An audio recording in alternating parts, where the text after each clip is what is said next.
happening now. We want to welcome our viewers from across the United States and around the world. This is the EdTech Situation Room. Good morning, good day, good evening. This is EdTech Situation Room, episode number 270. Today is September 14th, 2022, and my name is Jason Neiffer. I'm the executive director of the Montana Digital Academy, which is Montana State Virtual School located on the beautiful University of Montana campus located in Missoula, Montana. But tonight, I'm joining you from Montana's capital city, Helena, Montana, where I will be speaking to the Board of Public Education tomorrow. So I'm excited to have an opportunity to speak to education leaders in our state and talk a little bit more about Montana's distance learning program. And joining me tonight, as always, good evening, Dr. Wesley Fryer. How are you tonight, sir? I'm doing good, Jason. I'm glad to be here. I got a haircut yesterday, but it doesn't look that different. You got a haircut, sir. And, as you said, you might be 10 years younger. So, wow. What are you going to ask the board for? I'm sure they're going to give you anything that you ask for, looking so young and handsome tomorrow. So, well, luckily, all we need is blessings from them. So that's about the extent of it. But it's my first real opportunity to speak to the Board of Public Education. I have had the opportunity a couple of times to speak to the legislature this year. We're in an off year in Montana. Our legislature meets for 90 session days every 2 years. And so they have interim committees that we're working on issues. And so it's been an honor to speak to policymakers across the state. And then tomorrow I got to put on my my good suit and head off to the Capitol to talk to the Board of Public Education. So I'm excited to do that. That's awesome. Well, I am a media literacy and robotics middle school teacher here in the greater Charlotte, North Carolina area. I'm coming from Matthews tonight. And I need to check in on another unrelated to technology question. Where are you with your barbecue smoker and the possible vision quest of amazingly grilled and smoked backyard meats? Well, I think it's going to be a birthday present to myself, and my birthday's in October. So I think that's the direction I'm going to go into. I've been doing quite a bit of research, and as soon as I have some different options, then of course I'm going to utilize my barbecue learning network. Is that the way you put it? And talk to Dr. Fryer to see what direction I'm going into. But we are actually starting a big project in our house. It's the first major renovation we're doing. We're going to put in a new kitchen. We have a very awkwardly shaped kitchen. It's not designed super well, and we're not using the space very well. And we were going to do some intermediary pieces, but have decided that we just want to go ahead and get the job done and strip it down to the studs and start over again. But during that time, we'll be without a kitchen. So I'm hoping this will be in late October, early November. Some of our cooking may be on one of these crazy devices that we're thinking about doing. I'm also looking at getting a backyard griddle. You probably heard of like a Blackstone as an example of that. And I've also been super tempted by that as well. So the snow may be flying in Montana, but we will be eating excellent smoked meats and other delights out of some sort of meat processing facility. I know we'll do Geeks of the Week at the end of the show, but do you know about EduMeat? I do not know about EduMeat. Okay, we're talking EduMeat, and this is John Carippo, if I'm saying his name right, out in California, and then he's teamed up with J. Matt Miller. And so here's I didn't get the whole tweet. It's $5 to sign up for the next one, and let's just forget all this ed tech news. Let's talk. Okay, so here's the link. For $5, less than the cost of a package of hamburger, you can get EduMeat certified by J. Matt Miller and by John Carippo. Save thousands on badly cooked meat, only $5. So you sign up. They've got a teachable course, and then there are several live sessions, and it's basically cook the best barbecue you can, and it's just for teachers. So there you go. Normally we save the best for last, but now it's right at the beginning. What are we going to do besides talk about EduMeat and haircuts tonight, Jason? Well, I think we have anotve agenda. We've been collecting some links over the last week or so that are kind of technology related, and we're going to shoot them through the prism education and see if we can't find some interesting things to talk about that impact teachers, schools, and learning across the United States and beyond. And as usual, we have a variety of topics tonight, which include Apple, Google security, YouTube, social media, the tech correction, as we like to call it, some platform news, hardware news, and then stable diffusion, which I have no idea what that is. And I'm assuming Dr. Fryer will help clarify that for me. And then we'll end our podcast tonight with our Geeks of the Week. Dr. Fryer, is there any particular topic you'd like to start with tonight? Well, I will first recognize that you are the tech geek with this of the semicolon. Somehow we should have something on your shield and crest. So Jason did the yeoman's work today with all of the links. I'm happy to defer to you, but let's talk some security. How about the malware ransomware threat for LA? That one we can knock out one topic with one article. So why don't we start? Well, there was this has been reported in a lot of different locations. But this is from The Verge on September 9th, and talks about that there was a massive ransomware attack over Labor Day weekend at LA Unified School District, which is one of the nation's largest school districts. And what is interesting about this is that there was all sorts of interesting bits here about the technology behind some of this stuff. But in essence, what happened was that this particular system, it's like a financial system, was targeted. And once they were in the network, they were able to do other damaging malware, including installing some ransomware that is something utilizing called a trick botnet. Then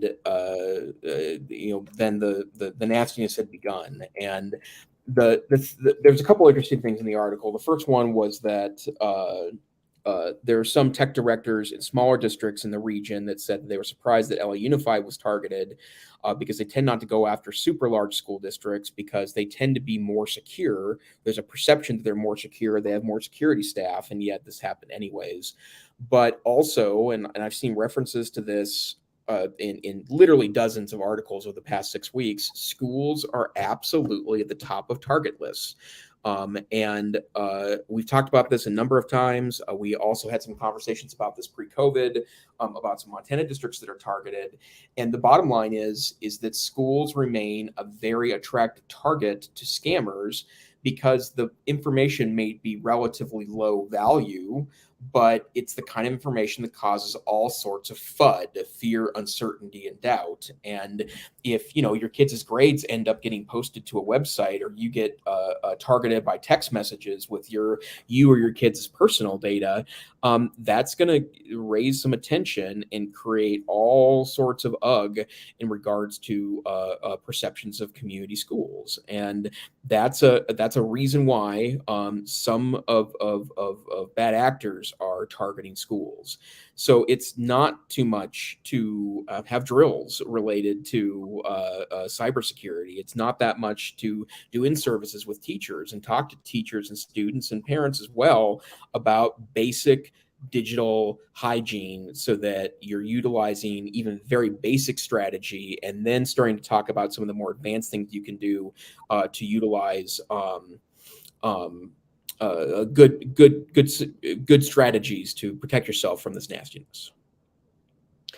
Boy, lots of intersections with this. I had a recent conversation with a tech leader whose cybersecurity insurance, so insurance against malware attacks, ransomware, et cetera, is requiring every adult over 18 to use two-factor on their accounts. So we've talked about that. I think it was back in 2017 when I was tech director that we had followed the lead of another school that was in our network, went ahead and started to require that on our Google accounts. But it's interesting that, insurers are now, in some cases, forcing, school districts to do that.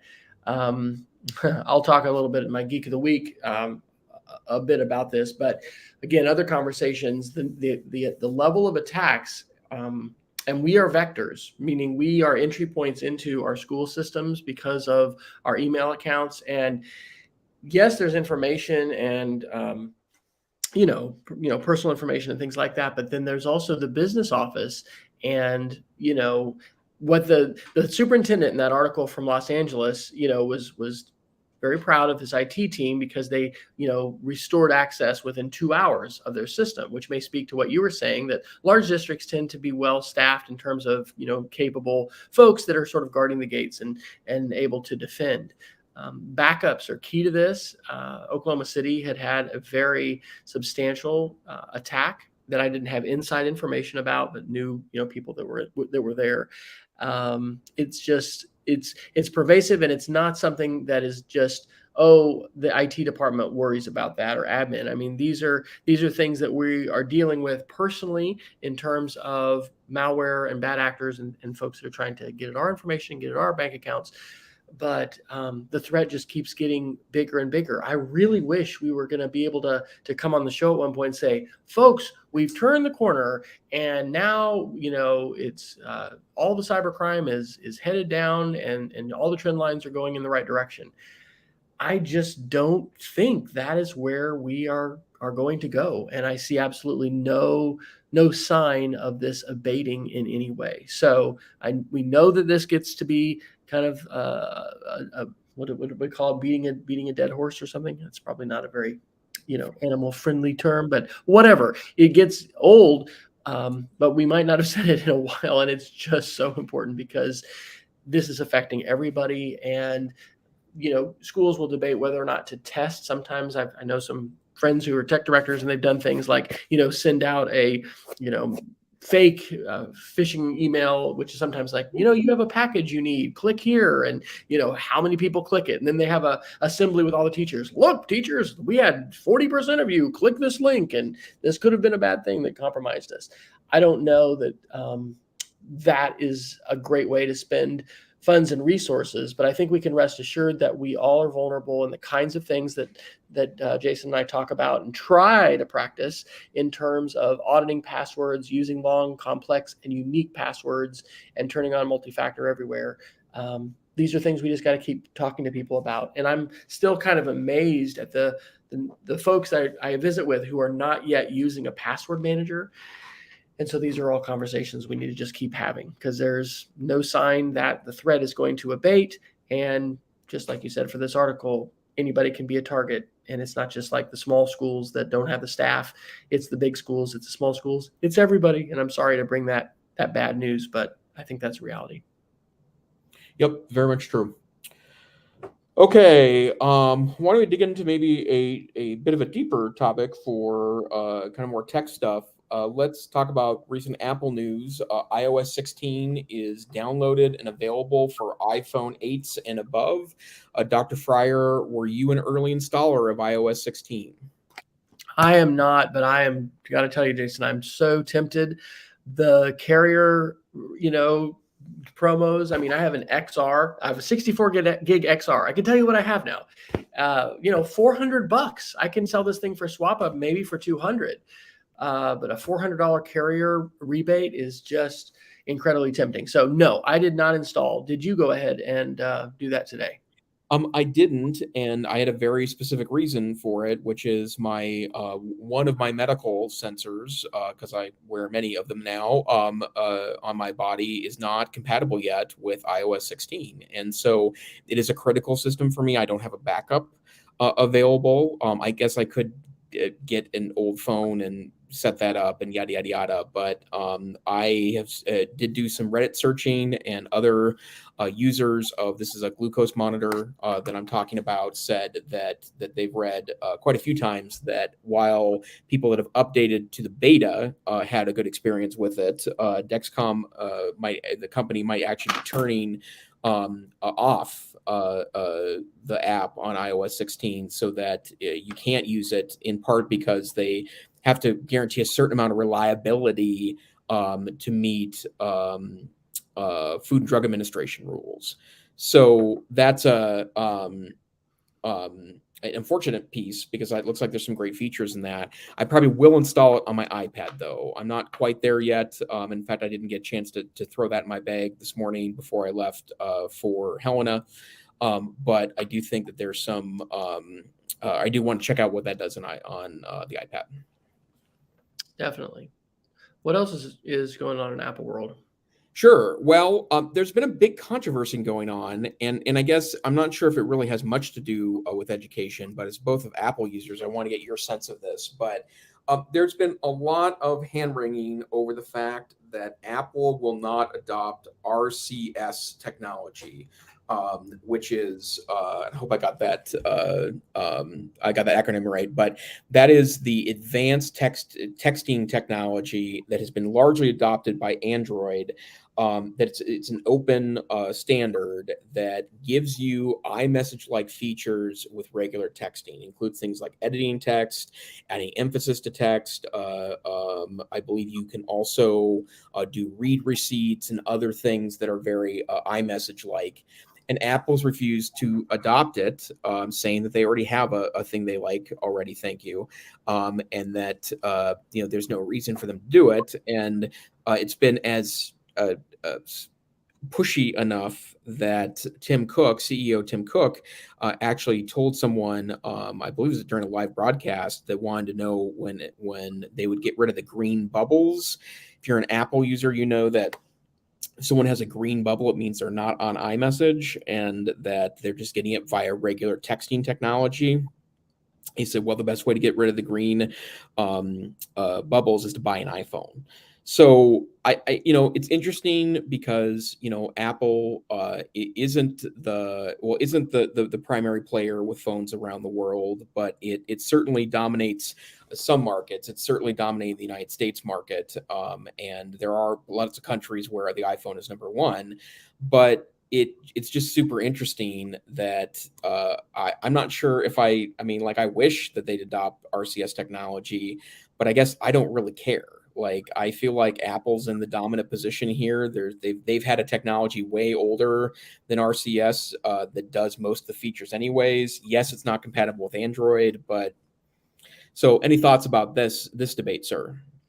Interesting in that article was that there was a court case where one of the Apple execs, and he speaks sometimes at the Apple events, or he had Eddie Q, had testified that Apple could have made an Android version of iMessage that was compatible with iOS, but they haven't done that. Yeah. No, I'm torn. I'm not very surprised because, Apple has wanted to have, exclusive features and, reasons to, be in the Apple ecosystem.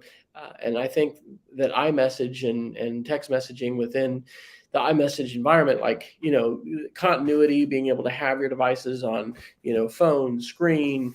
And then, it wasn't that long ago that it was a big deal to send free messages, right? You had a limit on how many text messages you could send, but iMessages were going to be unlimited. And that's not as much of a case, I think, with most carriers that have unlimited texting.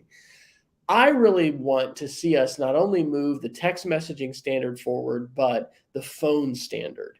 And I don't know of anybody, and I haven't honestly tried to dive deep into the research of this. I'm sure there's folks that have ideas and maybe they even have plans, but I haven't read about those because, the level of phone spam, the level of text messaging spam, the inadequacy of the carriers to really fight this, and carriers try to fight it, and they do, and with varying amounts of success. Apple attempts to do this, but it's just so hard to not be shielded from crime. I was talking to a colleague today. When you purchase a home, usually you're looking at crime and am I in a safe area?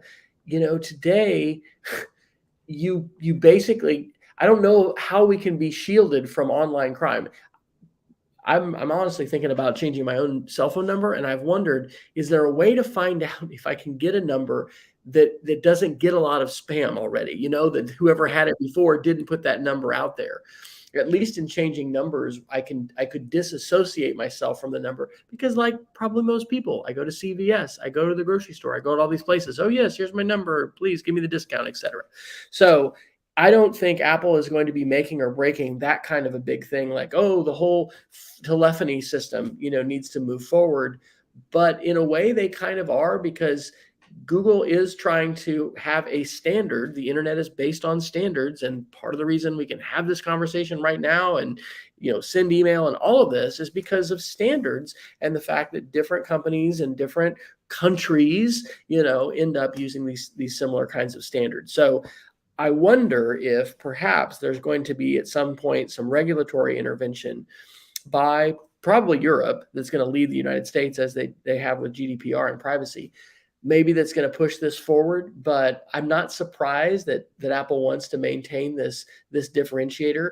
And I'm reminded of FaceTime, right? You now can do some level of FaceTime with Android users and with Windows users, but for a long time, zero. And they were like, hey, you want to FaceTime somebody? You get a Mac, you get an Apple device. So I think it's just kind of Apple's modus operandi, and I think it'll probably take government regulation to push that forward, because I don't see them changing, and I think they're going to want to continue to have that as a differentiator. Say, hey, join our ecosystem because we've got the better product, or that's going to continue to be their argument. Yep, totally. And the phone number is a ubiquitous identification marker, right? Like that's a huge problem here. And there's also huge problems with telephone numbers. They're easy to create, I think it's man-in-the-middle attacks, right? Where you can be between, or you can spoof a SIM card on a cell tower. I mean, there's all sorts of pieces that make those, to make your cell phone, less secure. And the chance of something happening to you in that scenario randomly is pretty low. The chance of you happening something, someone's targeting you, however, is pretty good. And because these networks aren't all that secure, and there's lots of issues therein. So yeah, that's an interesting point about, developing that type of communication technology. But, maybe I'd feel differently right now if I were still an Android guy, since I did flip back forth. I changed fanboy allegiances a year or two back, but the bottom line is that everyone complaining how unfair it is. I mean, they're the market leader. Yeah, it is. But again, standards are an important piece of the puzzle as far as how internet interoperability works and how things move forward. And so I'd be surprised if Google and consumers are able to move government in the United States forward on this. But Europe has seemed to be a lot more aggressive with this. We've talked about in the past, like, USB-C as a standard. And it seems like that's what Europe is going to force Apple to do, is to make USB-C the standard and replace Lightning, in iPhones as well as in iPads. And so again, maybe regulation is gonna play into that. But that's part of the whole interest here, is the international side of this. And the fact that, we're dealing with a global stage. We're not just dealing with one particular country. And so, I think, I don't know. I wish there were ways to be shielded a little bit better. Obviously, the standard is about function and improving and building upon what we've taken for granted with text messaging. But perhaps we need to leave text messaging behind. I mean, text messaging as a standard can't be encrypted in terms of its basic version. I don't know. I think this might be something. There's much smarter folks than us at DARPA and other places that are looking at technologies and emerging things. And this would be, if anybody's listening to the show, if anyone's out there, whenever you listen to it, I would love to know some of the future plans for telephony and what how text messaging fits into that, and Bell Labs, AT&T Labs, all that. They've always been far ahead of thinking about things, and that there's smart minds that are working on this. But if they have a near-term solution to these issues, I don't think it's at least common knowledge that people have. So anyway, we're probably stuck where we are. That's my unfortunately pessimistic view. Okay, one other article I want to share, if you happen to be in the market for one of these new fancy iPhone 14s, as Dr. Fryer is that based on something we talked about last week, that is starting to get more play in the tech media is that iPhone 14s are eSIMs only. And for those that haven't paid that close attention when they update phones, it used to be that you had a little tiny card in your phone called SIM card. It used to be a big chunky card, and it got smaller and smaller and smaller and smaller. And now it's a half this or fourth of the size of a postage stamp. And you have a slot in your phone that you can oftentimes remove from your phone using a paper clip. And there you go. You have access to the SIM card tray. And all you have to do is stick the SIM card in there, and it knows what your phone number is and it hooks it to your account.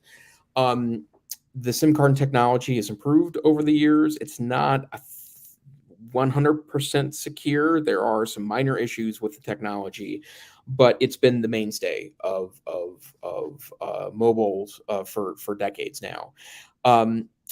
One of the advantages of the SIM card system was that if I were going to go to Europe and I did not have access to cell towers there, if I had one of the US carriers that didn't have international coverage or the international coverage was expensive, the T-Mobile's free, by the way. If you go to London, you can oftentimes at a kiosk in the airport put $5 in a machine and get a SIM card that you just pop in your phone, and that's your new phone number. And it gives you X amount of data and X number of minutes and X number of text messages, and suddenly you have a European phone number, or I should say a British phone number. Sometimes you can get a multi-country SIM. There are international SIMs that are covered everywhere. You can prepay for them in a lot of cases, and that was technology that runs this. So instead, there's now an iPhone 14 going to be a code that is an eSIM code that you can utilize it a couple different ways. And I want to share this really great article from 9to5Mac that talks about, so what does this mean to you? If you're not aware of this, or if you have some thoughts or feelings about it, it's a good article that kind of helps you through it. And basically, there's going to be a conversion tool that if you're updating from another iPhone, there's going to be a process to convert it to an eSIM, which sounds like it'd be the easiest. Or you can get a QR code from your carrier that will do it as well to help program it with an eSIM.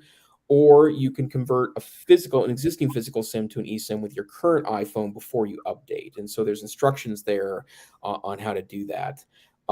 It's a little not great for folks like myself, actually, that oftentimes will switch phones every couple of months, maybe to an older phone if I get bored with the technology, which I sometimes do. It hasn't really been the case for me lately.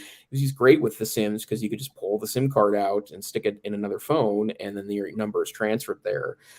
But there's a lot of convenience to the eSIM, and it does make a lot of processes easier. So thoughts, Dr. Fryer, about the eSIM revolution?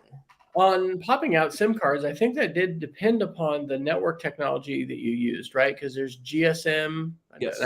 I don't have this off the top of my tongue, or the tip of my tongue, because I'm reading this, but GSM, Global System for Mobiles, and then CDMA, which is Code Division Multiple Access. CDMA it has been Verizon and Sprint, and then T-Mobile AGT was GSM. So I wonder if that's going to, I think they've been, and I think I remember hearing this in the event, because I got to hear most of the Apple event last week live, that I think haven't for a while the phones had everything they need to do both networks. So you haven't had to necessarily get a Sprint phone or. Yeah, that's correct. And that's especially true with iPhone. There had been specific versions in the past, but recently they just stick both technologies in. My other understanding is that Verizon's actually moving more towards GSM, that they're going to be eventually compatible with that technology. I think that's my understanding of the situation. But that's been true. Yeah. Well, in the 9to5Mac article that you posted also notes that Steve Jobs never wanted iPhone to have a SIM card. Yeah. I think this is a power issue in some respects. I think it'll, if the security is there, then I think it benefits consumers as far as portability and ease to some extent. I'm wondering if you'll be able to have a couple SIM cards. I know some Android phones, I don't know if you've had one of those, would actually allow you, I think, simultaneously to use more than one SIM card. Well, actually, I played with this a couple of weeks ago, Dr. Fryer. I have kind of a crazy idea, which I don't want to go through now because I'm going to sound like an evil genius or something. I cut all my hair off, so I'm not an evil genius anymore. So, but I was testing having, because I have a SIM card on my iPhone 13, but you can also add an eSIM on top of your SIM card. So I purchased, no, I didn't purchase. I actually had a 7-day free trial for Mint Mobile. I just downloaded the app and installed an eSIM along with my regular SIM, which is a T-Mobile SIM, and then I could receive calls from both phone numbers because I tested that. I could receive text from both phone numbers, and if I want to switch data plans, I just had to go into settings and click a setting that switched me from one data plan or the other. So I will say my crazy idea, and this is a little out there, but Visible, which is the MVNO, actually it's not MVMO, it's the low cost carrier that Verizon owns, is on the Verizon network, and they just updated their technology to where it works a little better ping wise. But they have a $30 a month plan, and I was going to purchase that plan and make it the secondary plan to my T-Mobile on my iPhone 13, so that when I'm traveling, it's particularly in the back roads of Montana, where Verizon tends to have more cell coverage, then I could just switch over to the Verizon tower and use the data that way. So again, I'm a huge nerd. So living in a large state and facing these kinds of issues, yeah.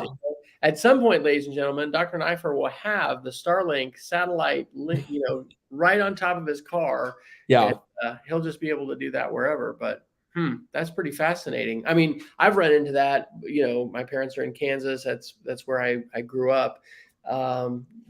Big variations between cell phone carriers as far as what kind of. I mean, back in the day, it was Edge versus 3G, and anyway, it really mattered who you had. So I think that the power shift here, it's gonna make things easier for Apple. And again, Apple is in a pretty strong position because of the number of iPhone users they have and the market clout that they have. So has Android had eSIM for a while, or where does Android stand with eSIM? Yeah, I mean, it's not on all phones, but most if not all the flagship phones do eSIMs now too. So right, that's kind of the way of the future. So. Yeah, totally. Well, and apparently in the iPhone, you can have many eSIMs on there, but you can only have 2 active at once. But you can still switch between them, and that's kind of interesting, right? Setting down, in London, and instead of sticking another SIM in, you just buy the card with the QR code on it. You scan it, and now you've got a SIM on your phone. So that's interesting too, as I ponder the pros and cons of possibly changing my number now that I'm in a new state. I wonder, I guess it might be possible with the newer phones, if the carrier would allow me to do this, to have both numbers. And then once all the 2-step and everything like that, because that's one of my concerns, is over, then I could go ahead and, turn off the old one. So that's pretty interesting.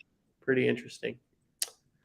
Well, Dr. Neiffer's given me, lots of persuasive reasons to, dive into AirTags and other kinds of technology. So, hey, I've been committed to the used swap-a-phones for quite a while, but between wait, hold on, Dr. Fryer. I've got an AirTag story to tell you. Oh, you do? Okay, great. So, last weekend I was in Nashville, Tennessee, for 2 days, and I was hanging out with NCCE people there, and they had their national trainer summit over the weekend, and I flew a red-eye flight from Missoula to Nashville on Thursday night. It was Missoula, Seattle, Dallas-Fort Worth, Nashville. And it was a pretty rough overnight. I mean, I slept pretty well. I did rent a what's called a minute suite, a little hotel room at Dallas-Fort Worth for 3 hours and took a nap. That was actually very smart of me to do because I felt better at the end of the day. but I landed in Nashville and my bag's not there, right? So, well, I know my bag is there because my AirTag says it's there, right? So I keep waiting, I keep waiting, I keep waiting. It says it can see it, but it's not close enough, so I can't get any triangulation on it. So I finally go over to the desk of the airline and say, "Where's my bag?" And so he says, "Yeah, can I see your ticket?" So I show him my ticket, and he says, "Oh, I'm sorry, sir, that bag is still in Seattle." And I said, "No, it's not in Seattle." I said, "It's here." And he says, "Well, how do you know that?" I said, "Well, I have an air tag on it." And I showed him the location of it. I said, it's somewhere, I think, about within the 200-foot radius of the spot.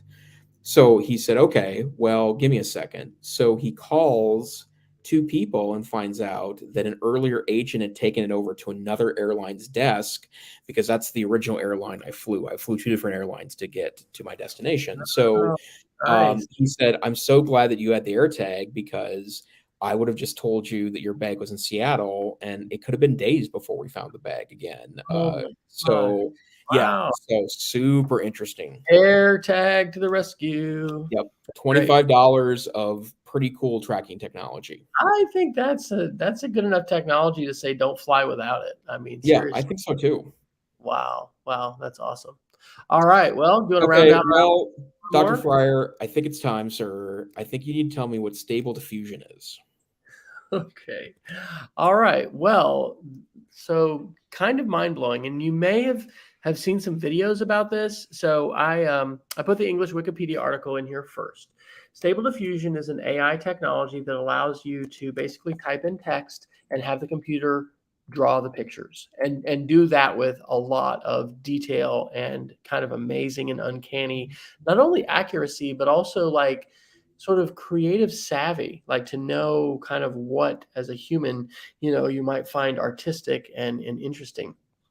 So, according to the English Wikipedia, Stable Diffusion is a machine learning text to image model developed by Stability AI in collaboration with two other companies to generate digital images from natural language descriptions. And the picture that they have currently is an astronaut riding a horse. Well, I put a article. Actually, this is a blog post. So this is kind of interesting. 2005, I became an Apple Distinguished Educator and got to go out to California and network with some amazing folks. And I'm in a new school now, so I updated my profile that ADEs have on Apple's website. And so as a result, I found that Marcus Wetherill had set up a new Twitter account, and I followed him. Oh, look, I'm still his only follower. He puts in his Twitter profile. It's MDWICT is his Twitter handle. Go follow him. He'll have more followers. That he's an ICT teacher in Singapore. All views are his own. Well, he wrote a blog post, which I favorited and retweeted, and I put that link into our show notes. And let me make sure I get this into our chat as well. Okay, so that's the link I just put in.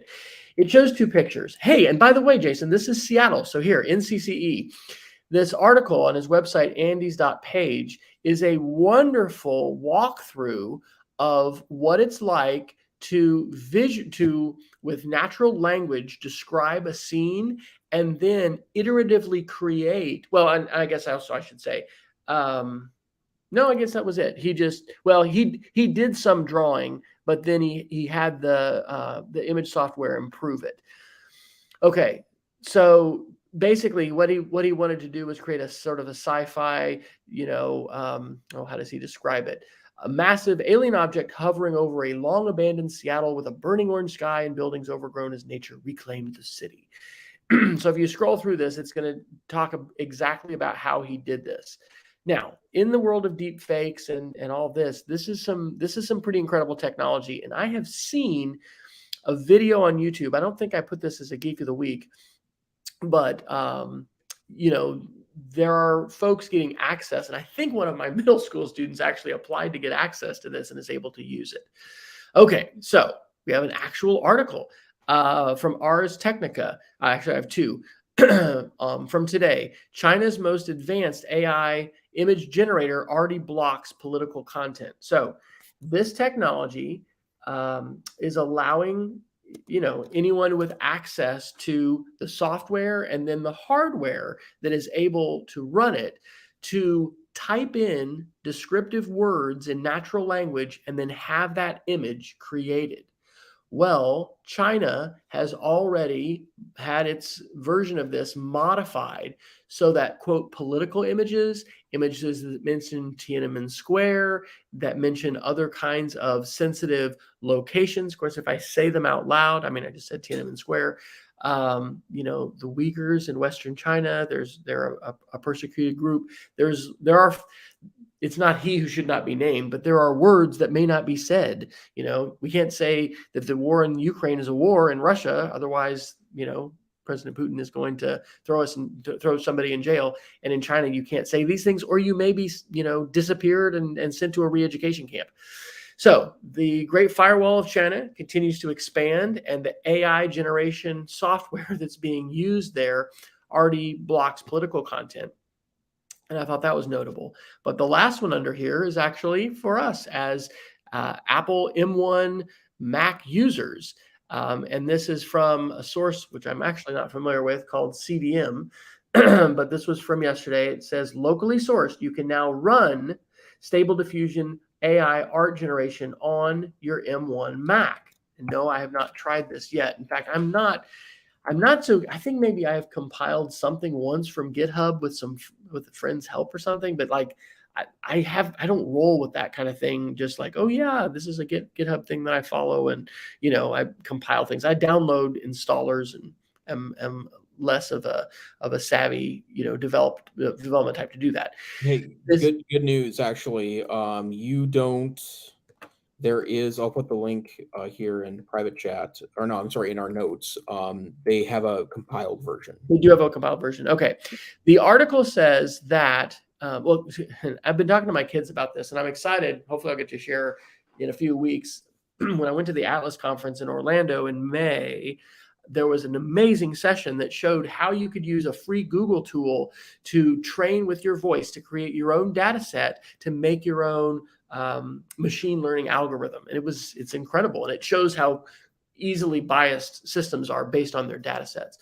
So this article that's from CSM that's talking about running it on your M1 Mac says that you're not truly able to shape the data set yourself. And so the results that you get are going to be biased or highly influenced by the data set that you're getting here. But there's a video that's a demo that you can check out. And I just think it's kind of an incredible technology. And I had a visit with our tech director at our school this week about a course maybe in the future for art and technology. We started that as an elective maybe 2 years ago at our middle school. And actually our makerspace teacher who teaches 7th and 8th grade is the one who partnered with our art teacher. But really amazing and wonderful creativity that came out of that class, with so many different kinds of tools and projects and things that the kids were working on. So this is something a lot of folks may not have heard of. I kind of thought about doing it as a Geek of the Week, but then I found a couple news articles about it. And I just think it's kind of fascinating. And the fact that AI is allowing us with natural language to not only just, here's a one-time art piece, but as that blog post that I shared explains, you can ratchet up or down different variables for how much blending and how much almost creativity and sort of permission to I don't even know the right words, but sort of to be creative that the program can have. And then you can shape that based upon drawings that you have it analyzed, or you can just flat out have it, come up with its own images. It's kind of mind-boggling. And I continue to talk, especially with my robotics classes, about AI. We're going through the Age of AI YouTube series hosted by Robert Downey Jr. That's from 2019, because we're already interacting with a lot of systems that involve machine learning, from TikTok to YouTube, basically every kind of social media. But the ability that our students will have and can have to use AI systems and then even design them and code them, and how we need to understand that in order to be well prepared to navigate the world. I think it's relevant because, hey, if you can run this on an M1 Mac, maybe your kids don't have that kind of machine, but it could be something you can demo, or it's something they can do at home. And if you can run it on an M1 Mac today, capabilities are just going to get bigger and bigger. So maybe, Jason, we can find a sort of terminal, because I know with Chrome, we've talked with Kevin Toffel would probably know this. is there some kind of a system other than renting, access on a server somewhere that you would be able to do this kind of a thing, like on a Chromebook? You're probably going to have a terminal window and it's going to run on a more powerful server, but I bet there's systems that are going to be out there to do that. So have you heard of this at all and messed with this with it? I have, right, from the standpoint that I've seen some creators talk about it, right? I guess I didn't know what it was. And I will tell you that huggingface.co, that link, which is on maybe you shared it or it's on one of the pages. It's the web-based version of this. I just tried 2 different searches, and the first one wasn't a big deal. I said, I want to see a picture of a teacher riding an elephant. So it took about 3 minutes to get through the queue, and then it popped up an image that kind of looks like someone that looks like a teacher riding an elephant. But the one that's blowing me away a little bit more is that I said Bob Hope walking through Seattle. So it took 4 minutes to do it. I don't know if it took more time to complete the image, or if it is pausing me because it's trying to slow down people's usage of it, because it seems like it's pretty popular and I would imagine resource intensive.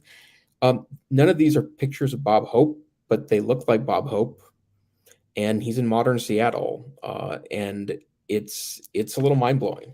So go ahead. That blog post that I mentioned, that's the walkthrough of this. He talked about putting in the names of specific artists and how that then shaped the kind of art that was created, and what are the intellectual property implications of this, because probably today and certainly soon, these AI systems are going to be able to create works of art that will not be readily differentiable, or you can't tell the difference between something created by that actual artist and then something that the computer is doing.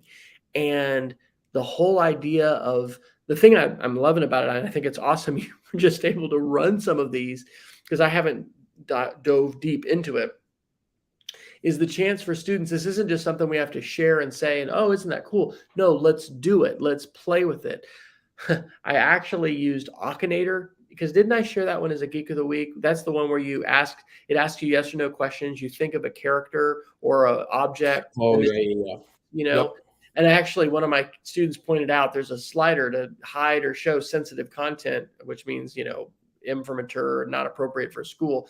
Even if that is turned off, you can get some stuff that's not appropriate. So I don't know that I'm going to use that example, but like being able to have a web interface that allows you to try some things and interact with an AI system directly is kind of wild. And I think it's good, but like getting our heads around all of that, like I think I'm going to have to think about this a lot more.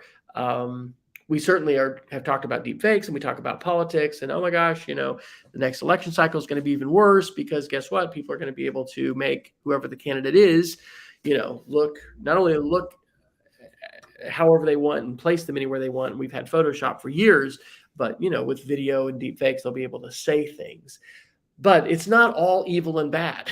And so, being able to come at like this teacher in I think Singapore did, coming up with an idea for an artistic piece and then iteratively using this computer algorithm to generate an image that you find artistically satisfying. That's wild.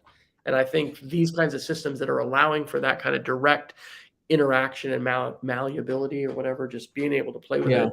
I'd like to know more about those and play with them. Not because I think this is going to, solve the ransomware crisis or make me a more efficient, deliverer of content as a teacher. But I think AI is just a tremendously important part of the evolving puzzle of humanity and our culture. And having some ways to intersect with this ambiguous thing, which we tend to sort of think of Terminator and really negative dystopian, visions of the future. It's affecting us today. We're interacting with systems, but a lot of that is sort of opaque, and we don't really realize it as much when we're on TikTok, we're on YouTube, and that kind of thing. And so those kinds of tools that are allowing you to, maybe it does take a few minutes, but have some results and then kind of be amazed, like, wow. I think that could certainly be a good catalyst for conversation, but I don't even have all of my thoughts together on all of it. But I know it's something incredible. And now it's at your fingertips. And hey, look at that. There's a web page version that, you can use on a Chromebook or whatever device you have. Yeah. By the way, I just did type in Jason Neiffer speaking, and it did show me some images that had a vague resemblance to me. So I would imagine, and I just typed in Wes Fryer speaking, so I'll be able to tell you probably in about 10 or 15 seconds here how close that is. And I think you have a little more of a digital footprint than I do in that particular regard. But it's obviously accessing pools of information to create these images. No, yeah. A couple of these actually look like I would also put out a cautionary tale or a cautionary statement. This is really avant-garde stuff. And when we're talking about generative images, I mean, I've said for a long, long time, and just remind teachers, let's not do live Google image searches in front of children. Even if so true. You've got, whatever filtering and whatever. I mean, there's just too many circumstances where something comes up that you're not expecting. I use icon websites. I use the Noun Project. We got to be careful with this. Yeah. So I think this is an example of a tool that is worth exploring and kind of getting our heads around and thinking about. But I certainly wouldn't consider this ready for prime time. Hey, show this to your students, tomorrow, next week.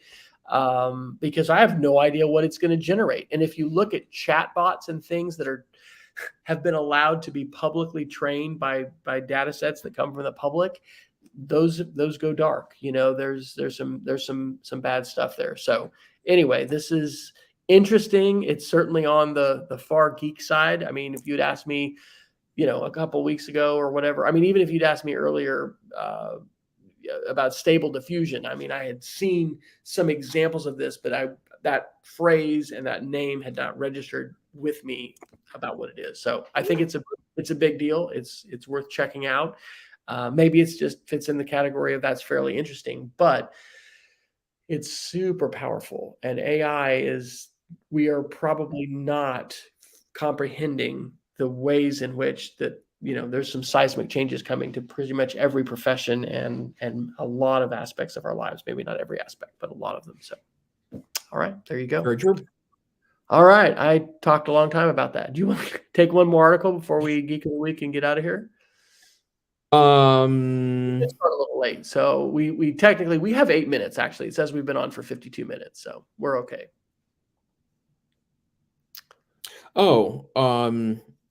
Time Magazine today, and I think they're quoting an AP article, says that TikTok users are more likely to see misinformation on elections, vaccines, and more, according to researchers. And they found that nearly 1 in 5 of the videos automatically suggested by the platform contained misinformation. So, yeah, I mean, we've talked a little bit about it's just really interesting that there's a lot of sudden realization that TikTok has become an information source as much as it's become, a kind of an entertainment piece. And frankly, I watch TikTok videos for the informational purposes. I might not be looking for political information, but I certainly like barbecue TikTok, right? And that's the kind of informant I'm looking for there. But I would go even a step farther to say that there's another article that kind of relates to this, which is about Google.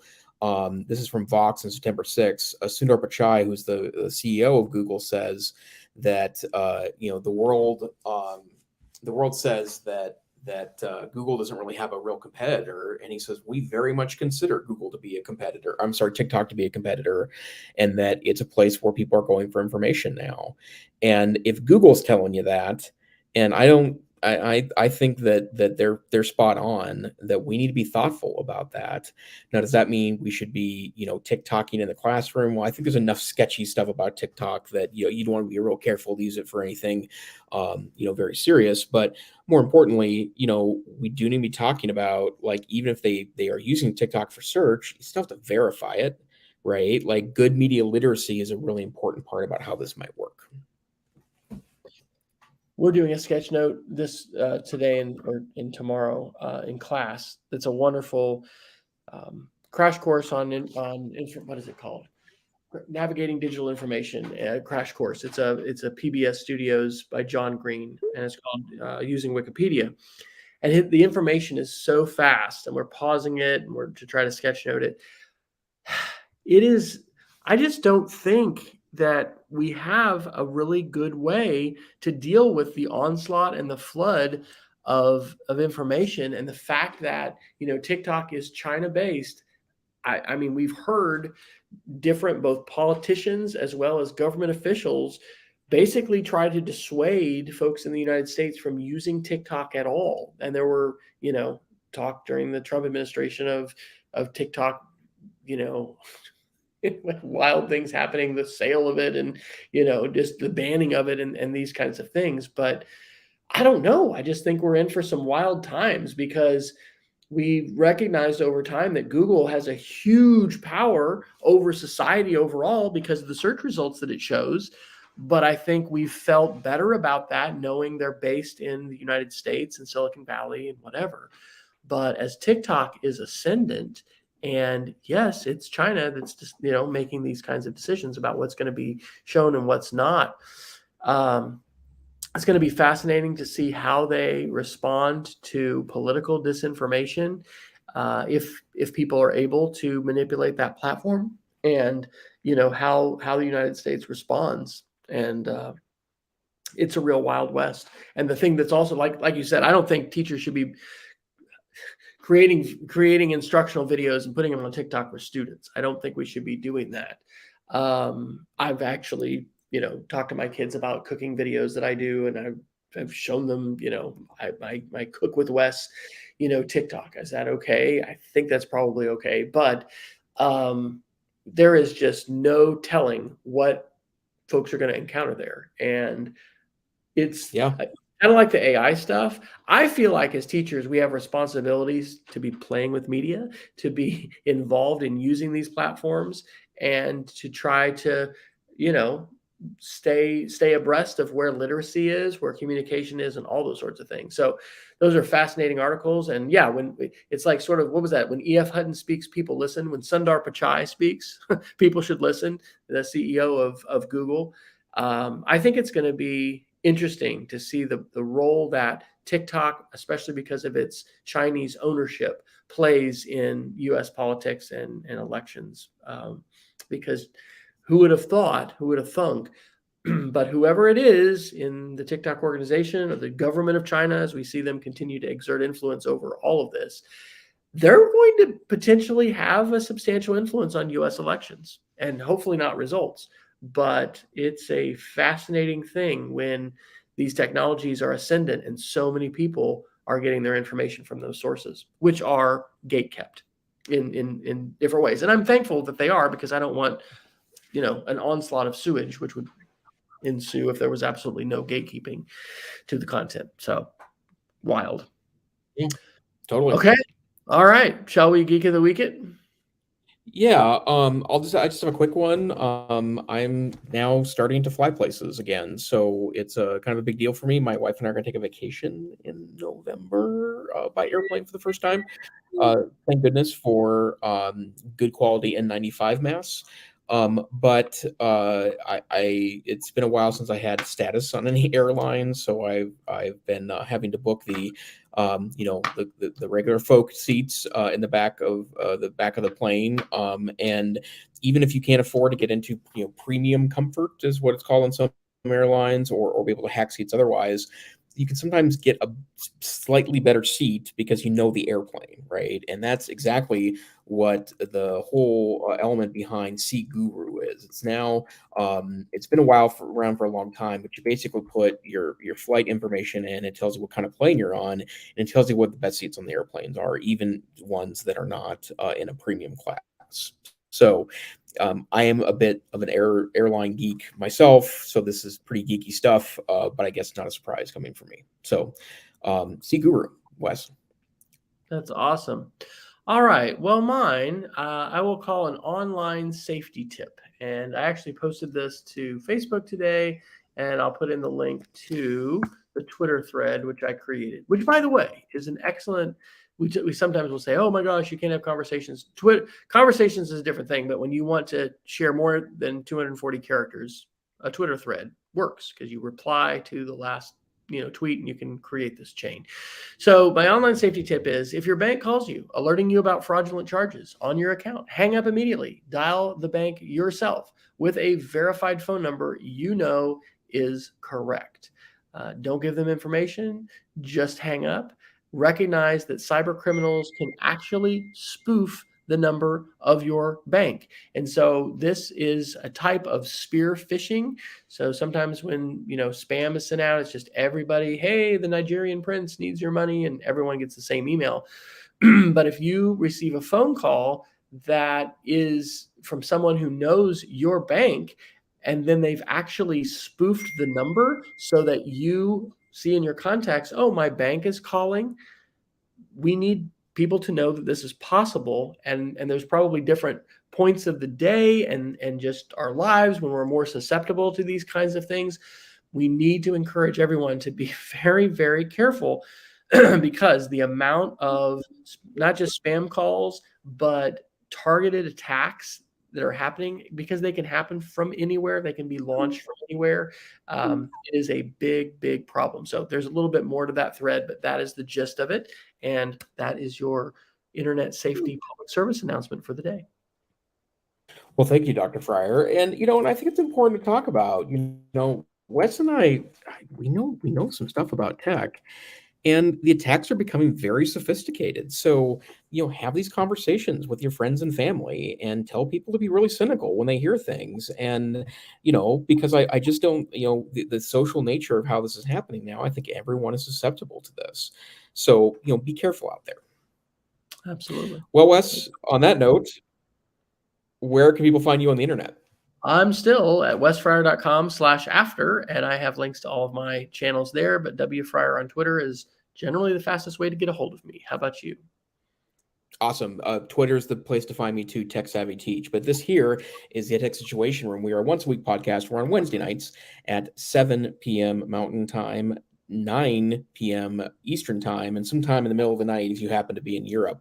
If you can't join us live, although we wish you would, we're on YouTube and Facebook. Links come out on our Twitter account, EdTechSR. Then you can always download us wherever finer podcasts are aggregated, or at our website, edtechsr.com.